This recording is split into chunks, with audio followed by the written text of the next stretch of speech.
Oke. Salam bahagia Bapak dan Ibu pendidik di seluruh Indonesia. Salam jumpa dari saya, Katarina Elmi, dari Sekolah KBTK Asisi CGP Angkatan ke-7. Bersama saya hadir Bapak Lukas, Kepala Sekolah dari SMP Asisi. Saat ini, saya akan mewawancarai beliau tentang pengambilan keputusan yang ada di Sekolah SMP Asisi. Mari kita saksikan bersama, dan kami persilakan Bapak memperkenalkan diri. Baik, terima kasih Bu Katarina. Perkenalkan, saya Lukas Juniarsa. Saya Kepala SMP Asisi. Ini adalah wawancara dari calon guru penggerak. Jadi barangkali apa yang akan kami bicarakan dapat menjadi berguna. Kita lanjutkan dengan kami kembalikan waktu kepada Bu Katarina. Baik, terima kasih Bapak. Ya, Bapak, saat ini kita mau menanyakan bagaimana sebagai pemimpin di sekolah SMP Asisi, Bapak banyak mengalami tantangan dan juga kesulitan untuk mengambil keputusan. Baik, kita kaitkan dengan beberapa pertanyaan ini. Yang pertama, selama ini bagaimana Bapak mengidentifikasi kasus-kasus yang merupakan dilema etika atau rujukan moral di sini, Pak? Kami persilakan Bapak. Baik, mungkin kalau untuk mengidentifikasi pengalaman untuk menemukan atau menyelesaikan permasalahan tentang kasus-kasus yang merupakan dilema etika atau rujukan moral, mungkin itu sudah sangat umum.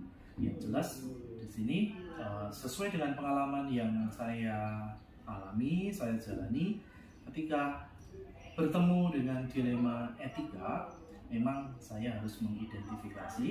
Karena apa? Ketika dilema etika itu kan satu persoalan ini dipandang sebagai sesuatu yang benar, sedangkan yang lain juga memandang itu benar, sehingga dari kebenaran-kebenaran menurut sudut pandang person tertentu ini harus dilihat kembali mana yang lebih baik, mana yang lebih bijaksana, dan mana yang tidak membuat orang lain atau pihak lain itu merugikan. Prinsipnya sih kalau saya lebih ke win-win solution. Oke, seperti itu ya Pak ya. Baik, saya simpulkan sedikit bahwa Bapak memang sudah sering mengalami hal ini. Ini juga setelah mengalami banyak hal, pertimbangan yang Bapak ambil adalah yang lebih baik untuk semua orang, dalam arti yang semua yang berkepentingan, sehingga itu lebih bijaksana dan juga mengambil win-win solution gitu ya Pak ya. Baik, terima kasih Pak. Ya baik, kita melangkah ke pertanyaan kedua. Selama ini bagaimanakah Bapak menjalankan pengambilan keputusan di sekolah, terutama untuk kasus-kasus di mana ada dua kepentingan yang sama-sama benar atau dua-duanya juga sama-sama mengandung nilai-nilai kebijakan. Nah, Bapak nanti bagaimana nih gitu memutuskannya ya Pak ya? Iya, baik, tentu saja walaupun sebagai pimpinan di unit sekolah di SMP Asisi ini, yang jelas saya selalu mengajak teman-teman saya, kerabat-kerabat rekan kerja itu untuk kita bersama-sama mengupas, kalaupun itu permasalahan itu memang sekitaran permasalahan sekolah, permasalahan anak murid, ya kita kupas bersama-sama. Tentu saja yang terlibat adalah wali kelas, kemudian guru BK, kesiswaan atau manajemen, dan juga kepala sekolah secara langsung dengan mengkomunikasikan permasalahan tersebut kepada orang tua. Itu yang pertama. Kemudian kalaupun itu masalah internal di antara guru-guru kami atau karyawan kami, artinya yang harus dibenahi adalah sebuah komunikasi. Kalau yang saya alami di SMP, di unit SMP ini adalah antara kelompok guru yang sudah senior, kemudian menengah, dan juga yang guru-guru baru. Karena yang saya alami di SMP ini situasi teman-teman atau kerabat saya, rekan kerja saya bermacam-macam. Yang senior itu merasa bahwa mempunyai pengalaman yang sudah sering dialami, kemudian yang junior biasanya mereka mengamati, tetapi mereka juga mempunyai sudut pandang tersendiri dan mereka meyakini itu benar. Dan berdasarkan pengalaman, kalau senioritas itu orang-orang atau pihak-pihak yang sudah senior itu pengalaman mereka sangat beragam dan itu harus bisa ya karena itu menjadi sebuah pembiasaan, mungkin kebenarannya di situ juga dapat dibuktikan. Jadi ketika saya mengambil keputusan ya saya melibatkan pihak-pihak, saya mengkomunikasikan permasalahannya, saya mengurai masalah itu sehingga di situ nilai-nilai yang ada dari masalah itu atau nilai-nilai yang berimbas dari itu pun dapat menjadi sebuah nilai yang baik yang bisa dilaksanakan oleh semua pihak. Baik Pak, jadi sangat bagus ya Pak ya. Bapak memulai dari mengupas permasalahan dari semua segi dan dari semua pihak, lalu juga dalam masalah internal Bapak lebih mengedepankan komunikasi gitu ya. Betul. Jadi sudah Bapak mengadakan pemetaan juga kelompok-kelompok guru, sudah menemukan juga antara senior, menengah dan juga guru baru, sehingga Bapak sudah bisa lebih mudah untuk membentuk suatu jalinan komunikasi di antara mereka. Ya Pak ya. Dan juga Bapak juga selalu melibatkan orang tua murid, guru BK, wali kelas juga, dan juga manajemen dan Bapak sendiri sebagai kepala sekolah ya Pak ya. Sehingga semua keputusan itu tidak terlepas dari nilai-nilai kebajikan untuk semua ya Pak ya. Ya, harapannya seperti itu. Ya, sekali Pak ya. Baik, kita melangkah ke pertanyaan ketiga. Langkah-langkah atau prosedur seperti apa yang biasa Bapak lakukan selama ini dari tahap-tahapannya untuk mengambil sebuah keputusan? Dalam mengambil keputusan, ya kita satu harus tadi ya, Bu Katarina menyebutkan itu kita harus memetakan. Ya, memang benar. Yang satu kita harus memetakan masalah tersebut, masalah berat atau pembinaan, dan keputusan yang diambil pun itu keputusan yang memang harus mempunyai nilai yang baik, kemudian tidak hanya sekedar menyenangkan, tetapi membuat membuat orang lain itu sangat mempunyai kesadaran bahwa baik dilaksanakan, ini juga baik dilaksanakan, tetapi prioritas sesuai dengan kebutuhan masing-masing. Yang pertama, yang kedua di sini saya lebih ke mengajak pihak-pihak mana yang berkepentingan dalam pengambilan keputusan tersebut. Masalah peserta didik terlebih, berarti di situ ada, tadi saya sebutkan ada wali kelas, kemudian ada guru BK, ada kesiswaan, ada manajemen, dan ada saya sendiri, dan juga pasti melibatkan orang tua kalau memang itu dirasa masalah yang berat, pasti punya pandangan yang berbeda-beda. Kemudian yang ketiga memang untuk sebuah keputusan memang harus dimusyawarahkan sehingga sampai pada kata mufakat. Kalau sudah, artinya sebuah keputusan itu dapat dilaksanakan oleh banyak pihak, tidak hanya pihak A tetapi juga semua yang terlibat di situ. Yang terakhir adalah apakah ketika sudah dilaksanakan sudah dievaluasi atau tidak, sehingga terukur. Kalau dievaluasi artinya terukur mana yang kurang, mana yang sudah baik. Ya, dari situ nanti muncullah sebuah pengalaman yang ketika menyelesaikan masalah atau ketika mengambil keputusan dengan cara yang sama, yang seperti sudah dilaksanakan, dan juga keputusannya pun dapat berguna dan dapat dilaksanakan dengan senang hati dan juga berimbas sebuah kebaikan bagi semua pihak. Itu berbeda. Baik Pak. Jadi dari Bapak melakukan pemetaan yang pertama dari permasalahan tersebut, terus kemudian juga keputusan harus selalu mengandung nilai yang baik ya Pak ya. Kemudian juga kedua prinsip Bapak adalah tidak sekedar menyenangkan bagi semua pihak, namun menumbuhkan semacam tadi motivasi positif ya Pak dari Betul. diri pribadi semua pihak untuk melakukan keputusan tadi dengan senang hati. Kemudian juga Bapak mengajak semua pihak yang terkait dengan musyawarah untuk menghasilkan suatu mufakat ya Pak ya. Dan Bapak juga selalu mengadakan evaluasi, bagus sekali evaluasi ini ya Pak ya, sehingga bisa mengukur sampai sejauh mana keputusan tadi dijalankan sudah baik atau masih ada kekurangannya ya Pak ya. Bagus sekali Pak, terima kasih. Kemudian kita melangkah kepada hal keempat ya. Nomor 4 adalah hal-hal apa saja yang selama ini Bapak anggap efektif dalam pengambilan keputusan pada kasus-kasus yang mengandung dilema etika, Pak. Iya, dilema etika itu kalau saya sendiri ya apa ya, itu hal yang menurut satu orang, tadi saya katakan satu orang itu berpendapat bahwa ini benar, orang lain atau pihak lain juga mengatakan bahwa itu sama-sama benar.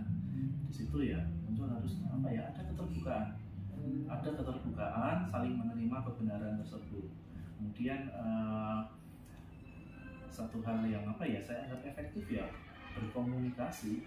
Hal yang bisa dilaksanakan ya hanya berkomunikasi. Kalau orang bisa kalau komunikasi itu kan artinya harapannya bisa dua arah, tidak hanya satu arah, sehingga muncul di situ sebuah kesepakatan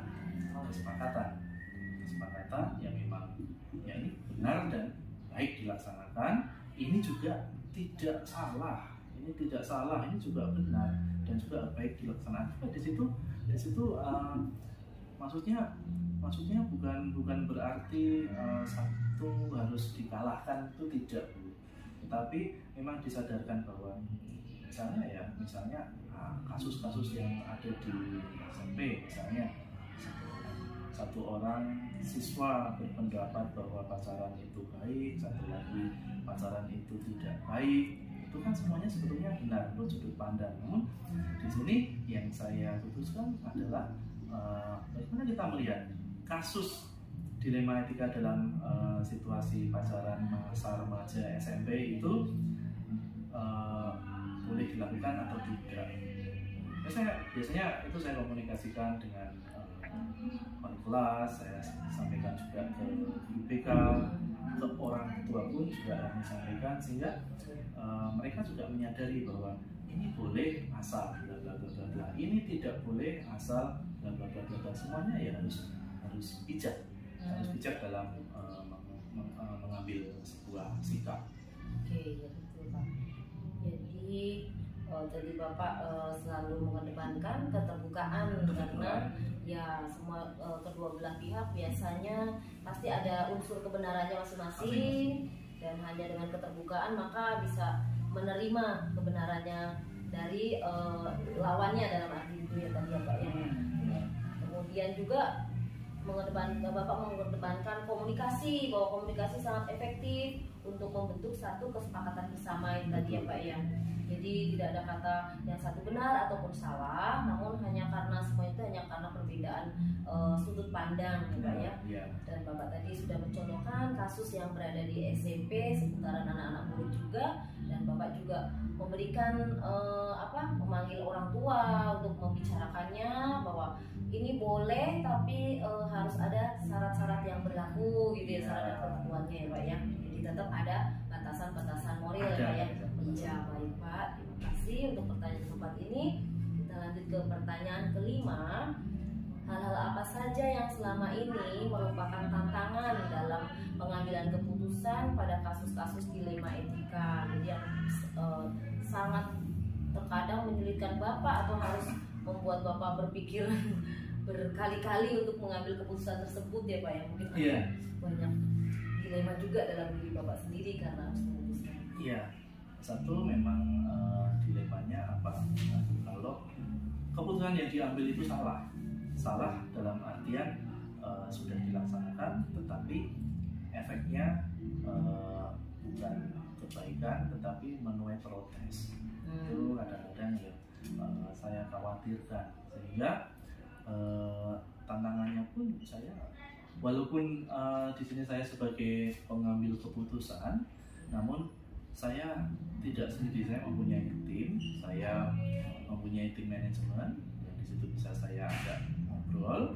Saya juga tidak takut untuk bertanya kepada mereka yang lebih senior, dan itu menjadi pertimbangan-pertimbangan ketika saya mengambil sebuah keputusan. Karena ya memang saya pandang sebuah bukan berarti kita itu pelin-pelan, bukan berarti, tetapi kita menghormati teman-teman yang senior, satu, yang kedua kita bisa membangun sebuah tim untuk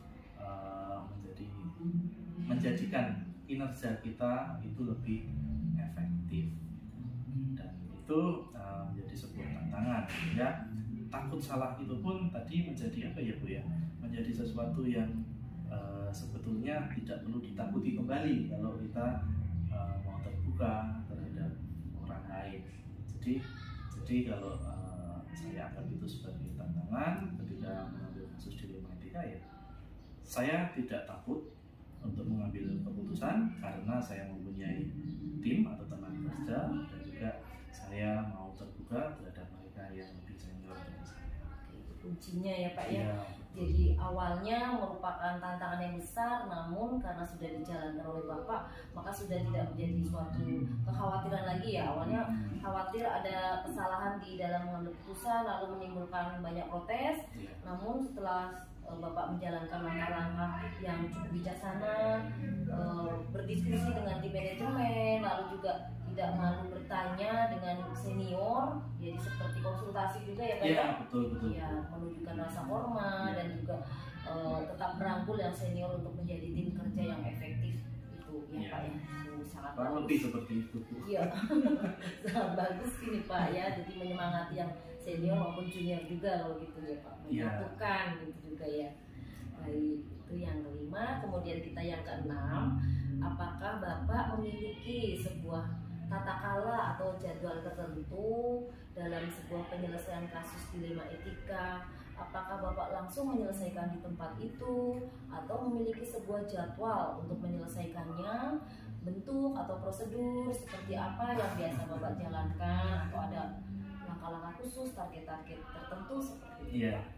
Iya, tentu saja kita sebetulnya fleksibel, tidak perlu melihat waktu.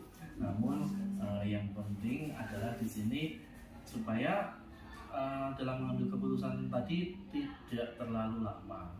Yang pertama kita lihat kepentingan atau kebutuhan dari permasalahan atau kasus-kasus tertentu. Kalau kasus itu terjadi di sekolah, ya memang di situ saya memberikan kewenangan kepada teman-teman supaya terlibat. Satu kan, kalau di sekolah kan kasusnya itu kan seputaran kelas, antar kelas, antar angkatan, atau sudah sangat berat. Kalau masih di dalam kasus di kelas, artinya yang terlibat di situ saya bisa melibatkan wali kelas. Kalau tidak selesai ya saya melibatkan orang tua dan guru BK. Sebetulnya ini dari situ. Kemudian untuk waktu sih saya tidak punya waktu tertentu. Tapi kalau di SMP ACC saya selalu menyempatkan paling tidak 1 bulan sekali untuk temu wali kelas. Kadang-kali di situ ada yang perlu disampaikan antar satu kelas dengan kelas yang lain.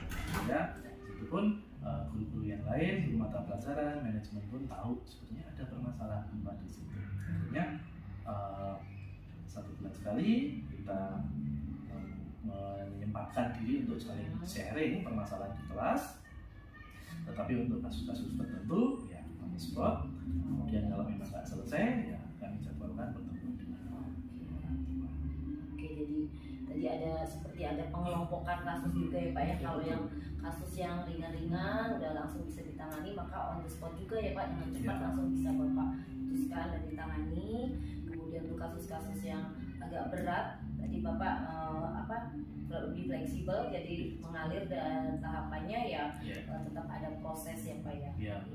Dan untuk kasus-kasus di kelas Bapak juga selalu komunikasikan dengan wali kelas. Dan sebelum terjadi kasus, Bapak sudah mendahului untuk setiap bulan rutin bertemu dengan wali kelas untuk berkomunikasi sama sharing ya Pak ya, menampung. mungkin keluhan atau aspirasi dari wali kelas tersebut ya Pak ya. Betul. Oke, baik sekali yang komunikasi yang dijalin sepertinya ya Pak ya. Iya. Baik, kita melangkah ke pertanyaan 7. Adakah seseorang atau faktor-faktor apa yang selama ini mempermudah atau membantu Bapak dalam mengambil keputusan dalam kasus-kasus dilema etika? Mungkin yang tadi sudah banyak Bapak sebutkan ya, mungkin di mau atas tadi disebutkan lagi boleh. sudah saya Diulang sebutkan. ya.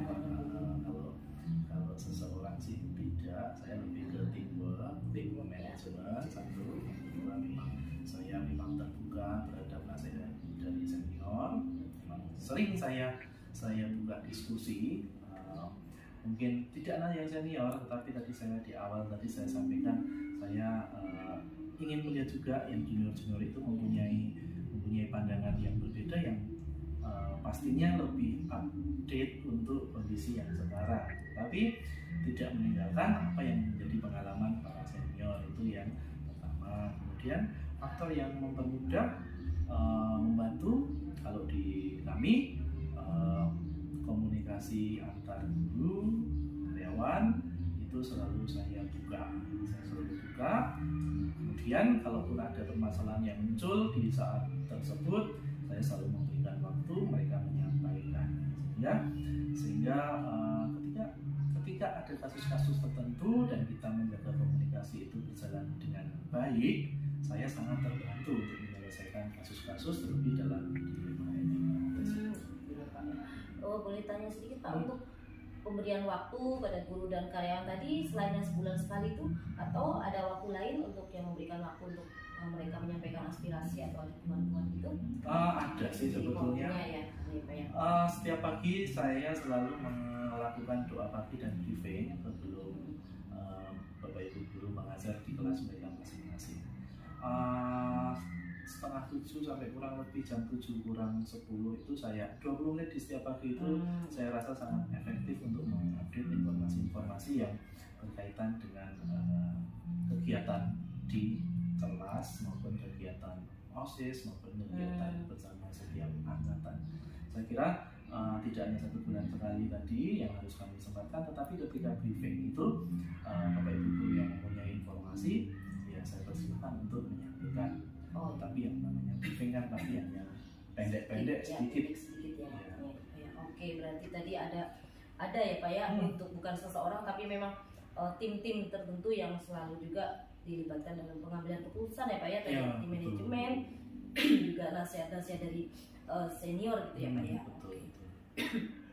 Baik, kita akan melangkah ke pertanyaan 8. Maaf gangguan.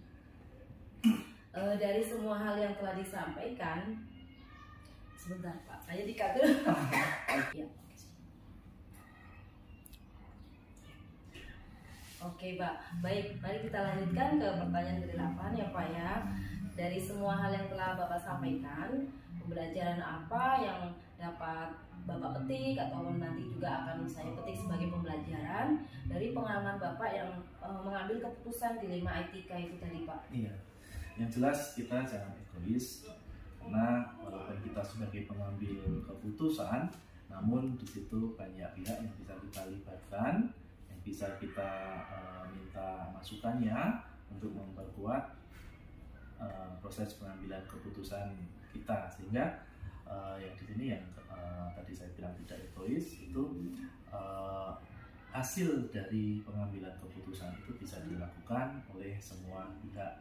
Yang pertama yang saya pelajari, yang kedua dari pengalaman melaksanakan kebijakan yang sudah diambil itu harus kita refleksikan, sehingga kalau tidak kita refleksikan kita tidak akan tahu mana yang baik mana yang belum baik. Artinya di situ kita juga harus mau mengukur ketercapaian dari kebijakan tersebut, sehingga hal-hal yang baik, hal yang positif bisa tetap kita laksanakan untuk pengambilan keputusan berkaitan dengan dilema etika di lain kesempatan. Saya kira 2 hal itu yang paling utama itu Pak ya tadi ya.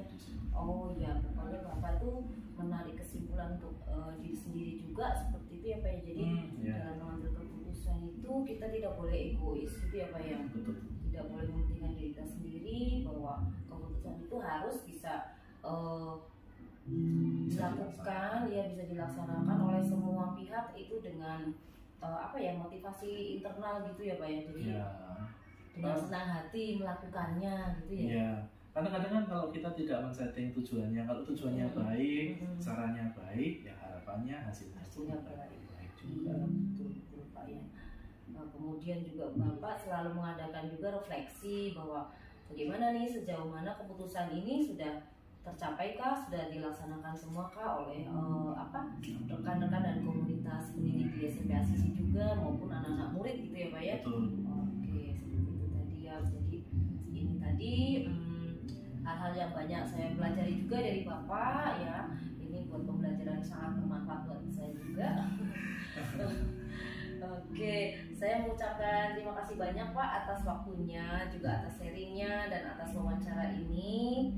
Semoga Bapak selalu menjadi pemimpin yang diidamkan baik oleh rekan guru maupun juga oleh murid-murid dan orang tua murid, sehingga membawa kejayaan juga untuk SMP Asisi pada khususnya dan juga sekolah Asisi pada umumnya. Terima kasih. Nah, saya mohon maaf jika ada kekurangan di sana sini. Baik, terima kasih Bu Nina atas kesempatan yang diberikan pada saya untuk sharing untuk pengambilan keputusan. Terima kasih banyak.